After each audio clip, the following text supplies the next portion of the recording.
Hello， 大家好，这里是大叔，今天继续给大家带来 TBA 掌机平台的动作游戏《洛克人 Zero》，今天应该是第2期。今天咱们的目标主要就是四天王。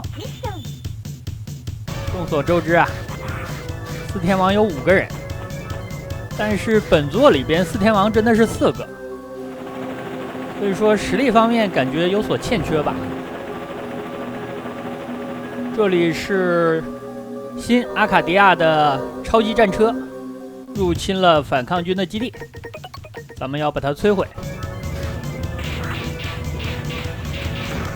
这里使用枪来扎这3个弱点的时候，大家要注意啊，不要捅得太频繁。如果在到达前方的建筑的时候把它捅爆的话，那咱们很容易就拿不到本关的电子精灵了。好，在这儿上来，这里我捅了2枪，等精灵飘下来捡到就可以了。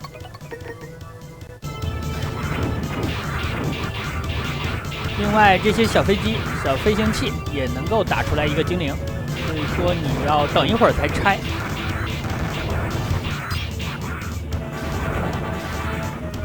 战车的菊花是可以随便捅的。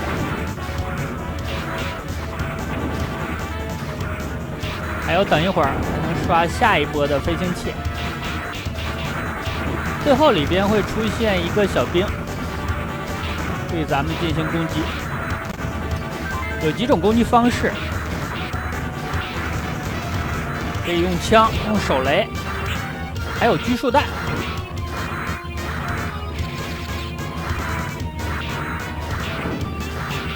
精灵拿完了就可以拆了。打完。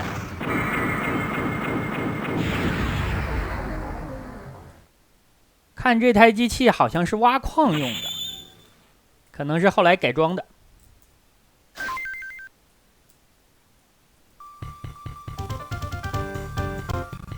评价仍然是 S。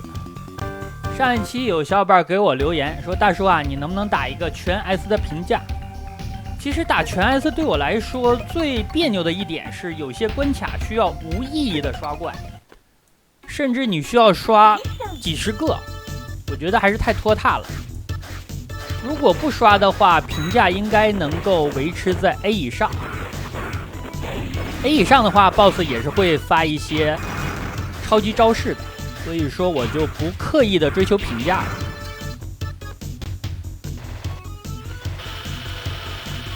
这里有一个隐藏。其实本关开始就要注意刷一些敌人了。如果你不刷够的话，分数会比较低，尤其是杀敌那一项。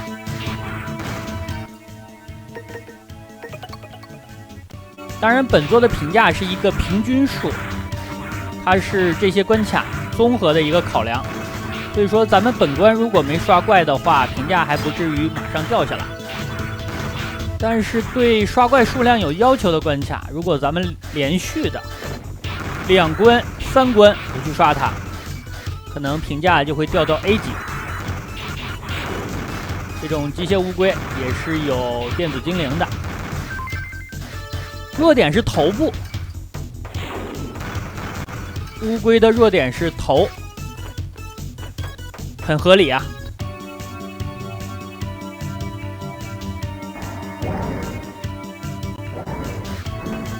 特别的敏感，怕刺激。本关的目标就是要救出这些人质，然后攻略一个 BOSS。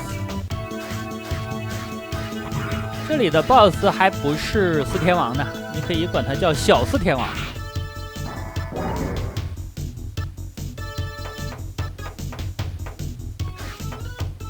人质应该是7个。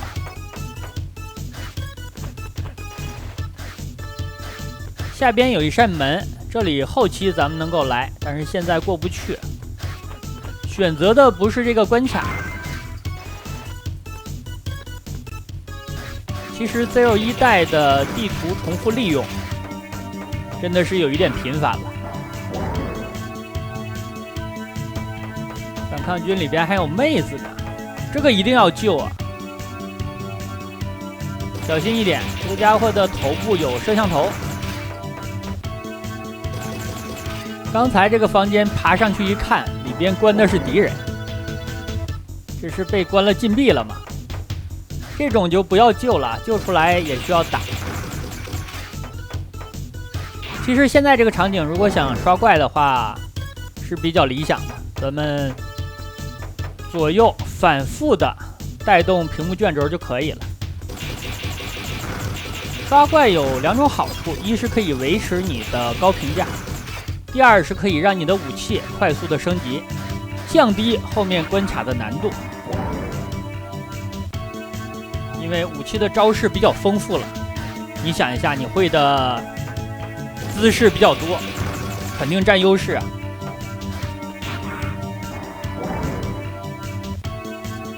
但我现在的进度上，尤其是武器等级的进度上，感觉就有一点落后了。我现在的光剑还不会蓄力斩呢。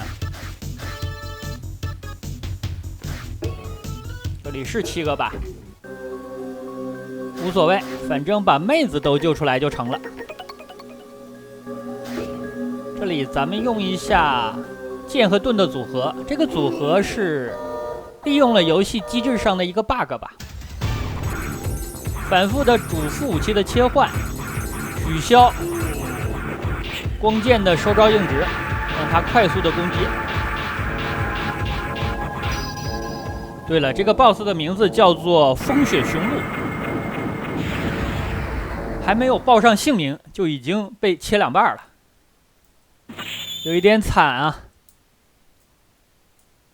这里是冰元素。大家看我的分数89分，虽然级别还维持在 S， 但是下一关如果不刷个几十个怪的话，就会掉下来了。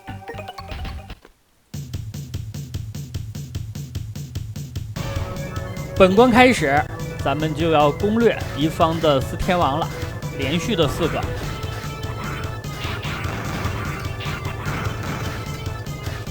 这关的敌人其实已经很多了，但是你仍然在需要刷个起码50、60个吧。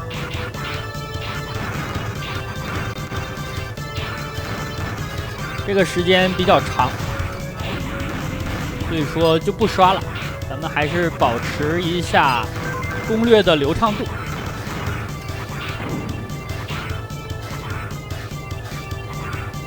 A 级评价关卡的难度也有保证，因为你没掉在 B 以下 ，BOSS 还是会使用一些超杀的。这个位置刷怪就比较理想，因为刷出来的都是敌方这种最基础的小机器人，还有增援部队。光剑的空源斩实在是太好用了，我真的是沉迷于这招无法自拔。但是这里我遇到了一个问题，就是我现在的光剑不会蓄力斩，还无法发挥出元素的作用，所以说只能吃盾了，有一点可惜吧。后面注意练一下。这里打的是4天王的斗将法布尼尔，咱们使用雷来克火。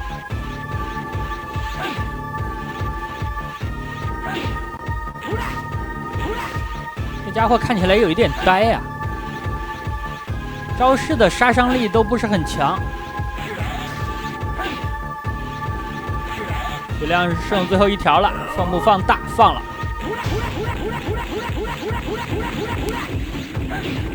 这招还是有一点威胁的，因为这招的火球落地爆炸之后，还会短暂的停留它的攻击判定。大家注意，我的评价已经掉到了 A 级，而且本关的得分是85分，杀敌那一栏竟然得了0分。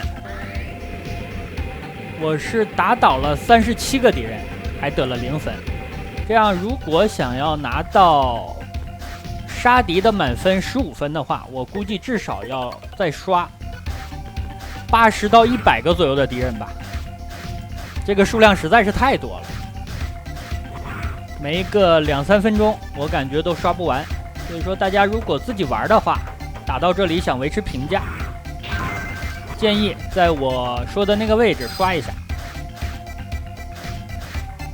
这里收集一下基地里边剩余的精灵，在上一期的视频里边，我应该已经收集了2个。本期呢，主要是我的水晶树攒到了250个以上，所以说能够拿最下方的这个。感觉你如果流程玩的比较顺畅，那很多地方你是会欠缺一点，比如说咱们的水晶树不够，然后咱们的武器等级也不够。现在因为没有刷怪，导致咱们的评价也不够。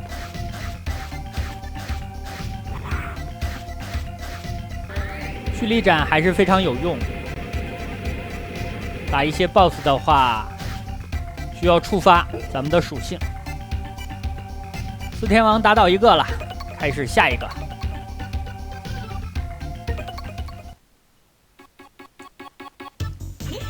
这里要营救一个队友，这个队友和对方的四天王之一遭遇了，咱们就要把他救出来。刚才这个坑很大，但是这个坑跳跃的难度还不是很高，后面有难度更高的，几乎就是极限的跳跃。这里刷几个飞行兵，拿到了精灵。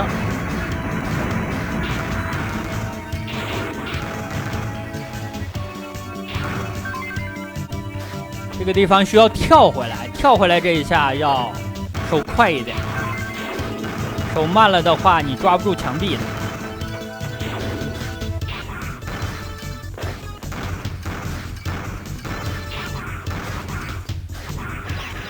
前方这里有一点难度，但其实这个地方是有2条路线的，上路和下路。下路稍微安全一点，但是会空元斩走上路也不难。这里就是 BOSS 战了。BOSS 的话，同样的问题啊，就是我的剑还不会蓄力斩。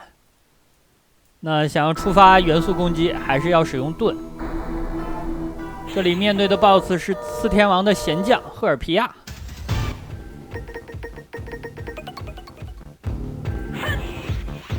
把冰属性掏出来，这个家伙是非常好打的，因为他如果吃了一发蓄力的话，他的行动方式就很固定了。3连剑躲的时候，其实最难的是最后一剑。大家注意观察一下，最后一剑是一个十字斩。前2剑都是月牙波，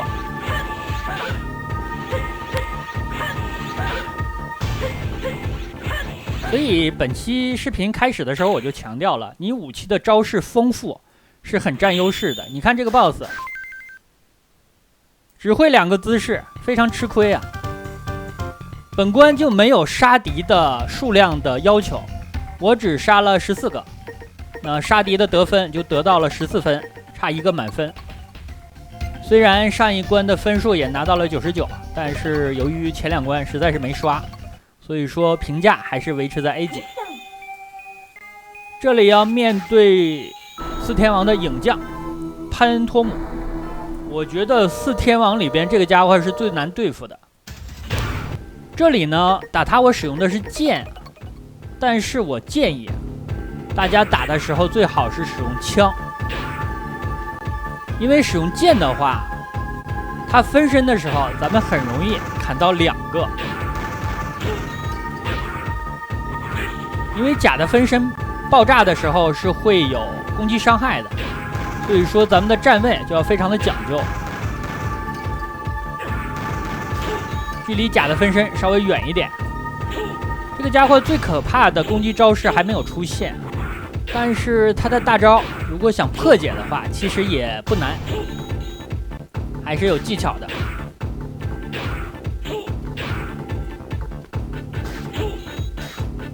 这招就是送来了，用出来之后，它是进入隐身状态，不过被攻击的判定还在，所以说咱们就使用咱们的枪，因为攻击的范围比较远，来探查它的位置。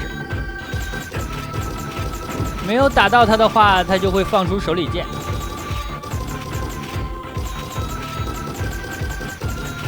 打几枪之后，它就现身了，隐身就被破了。血量不多了，差一刀。好，这样就打完。其实真正的难点就是如何破解它的隐身状态。咱们有小手枪的套路就不难了。这里要刷几只狗子。屏幕的右上方出现了一个3分钟的倒计时，这是为了拆除炸弹。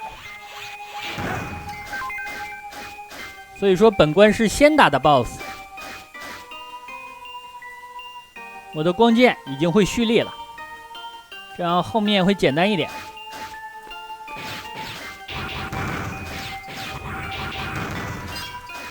炸弹的位置是固定的，而且这个关卡之前咱们已经来过了。难度上比咱们第一次来要简单一点，因为摄像头已经不管用了。但是前方有几个炸弹的位置还是比较坑的。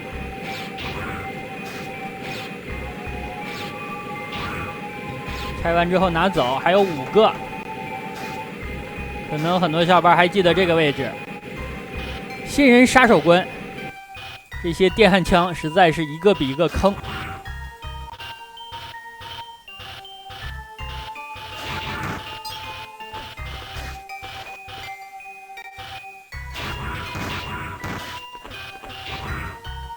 等一波，慢慢摸墙。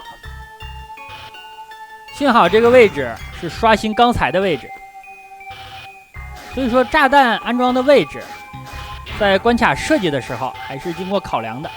这里滑下去，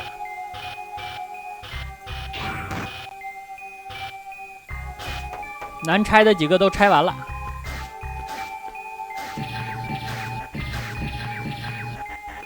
这种激光斜着的要难一点，因为竖着的这种它的攻击判定要小于它的贴图，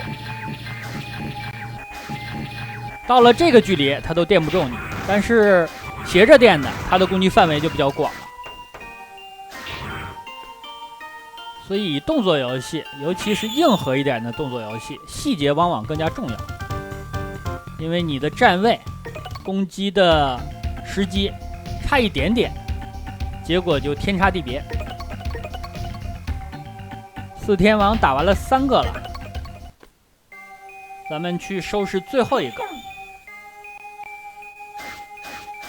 从小玩这些游戏就经常面对所谓的几天王等等。我记得玩梦幻模拟战、青龙骑士团、黑龙魔导师团、炎龙兵团，还有一个冰龙军团。我感觉4天王的搭配和本作也差不多。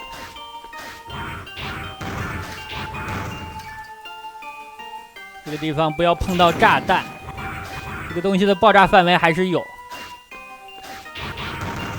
下方没有尖刺，其实有尖刺，如果咱们被炸下去的话，掉血之后会进入一个短暂的无敌状态。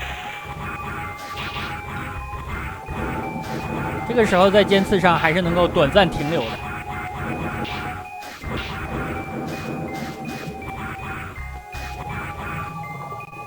这个场景小心一点，不要被潜水艇压到。另外，本关的难度其实不在 BOSS， 而在于一个地方的极限跳跃。那个地方实在是坑啊，差一点都不行。这里我拿精灵耽误了一点时间，不然的话，刚才这个时间窗口是能够直接冲过去的。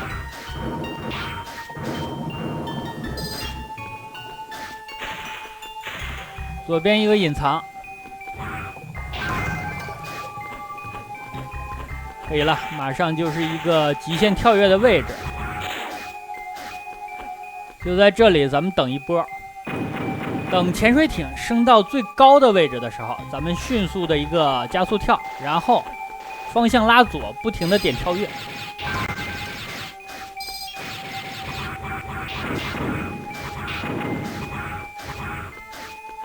空源斩太护身了呀！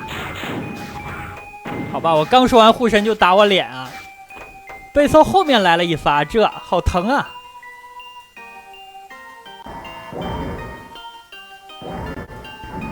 这也太不经夸了吧！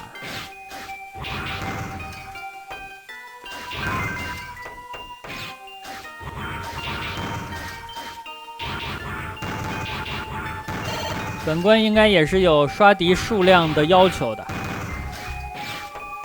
这里我也就不刷了。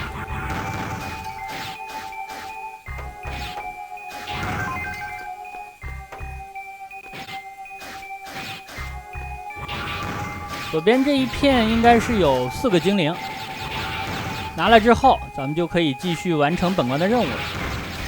本关的任务是破坏敌方的电脑。一共有6台，要我说你用杀毒软件啊，杀一遍，自己用呗，大不了不联网，玩一点单机游戏也是不错的，或者玩一些模拟器的游戏。但是这里竟然直接拆掉了，过于暴力了。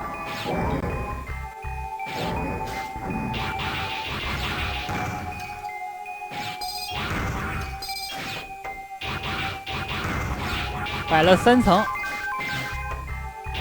一共6台，这里能够拿到2个精灵。拿完之后就可以去打本关的 BOSS 了，这也是4天王的最后一位。既然我现在会蓄力斩，那这个 BOSS 可以说没什么难度了。属性的话换成了火。3种属性：雷克火，火克冰，冰克雷。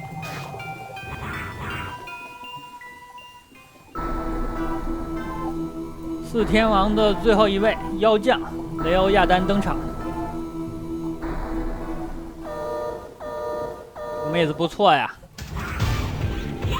资料里边没有3颗长技，有点可惜。使用蓄力攻击来打。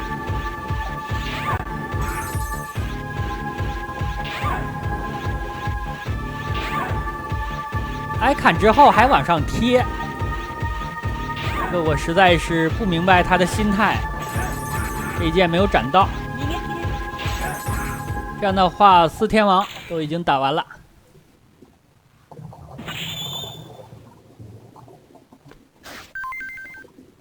那好吧，本期时间差不多，先给大家录制到这里，感谢大家收看，咱们下期再见。